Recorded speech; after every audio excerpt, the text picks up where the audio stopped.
உயிரிலும் மேலான தமிழ் சொந்தங்கள் அனைவருக்கும் என் அன்பு வணக்கங்கள். மானமுள்ள உடன்பிறப்பு என்று நெல்லை சீமையிலிருந்து திராவிட முன்னேற்றக் கழகத்தினுடைய உடன்பிறப்பு தன்னுடைய ஃபேஸ்புக் முகநூல் வழியாக கடிதத்தை வெளியிட்டிருக்கிறார். இந்த விடியாத ஆட்சியிலே தென்காசி மாவட்டம் ஆலங்குளம் தொகுதி கடையம் ஒன்றியத்திலே கனிம வளத்தை சூறையாடி கொண்டிருக்கிறார்கள்.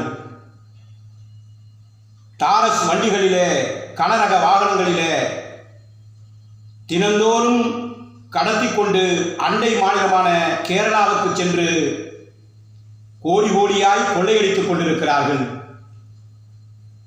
இப்படிப்பட்ட பிரச்சனைக்கு ஆட்சியாளர்களிடமும் காவல்துறை உயரதிகாரிகளிடமும் கனிம வளத்துறை அதிகாரிகளிடமும் பல்வேறு புகார் கடிதங்களை கொடுத்தும் நடவடிக்கை எடுக்கவில்லை.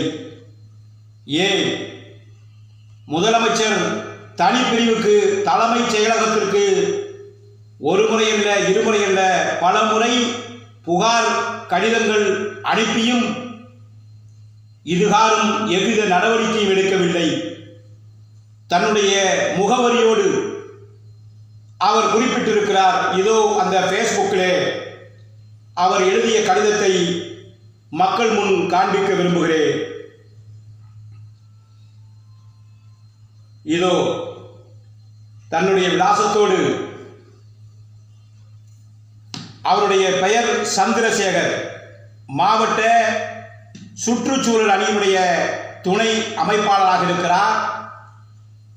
9/78 கல்யாணிபுரம் கடையம் என்ற முகவரியோடு தன்னுடைய உள்ள கிடக்கை, கோபத்தை, இயலாமையை வெளிப்படுத்தி இருக்கிறார்.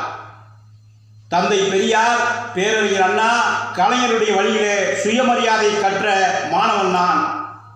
ஆகவே ஒருபோதும் இனி திமுகவிலே நான் அங்கம் வகிக்க மாட்டேன் என்று தன்னுடைய பதவியை துச்சமென தூக்கி எறிந்திருக்கிறார். ஏன் அடிப்படை உறுப்பினர் பதவியே நமக்கு தேவையில்லை என்று பாராட்டுவோம். மாற்றுக் கட்சியாக இருந்தாலும் கூட திமுகவின் இப்படிப்பட்ட உண்மையான தொண்டன் இந்த நாட்டை பற்றி சொல்லியிருக்கிறார். தமிழ்நாட்டு மக்களே, சிந்தியுங்கள். நன்றி, வணக்கம்.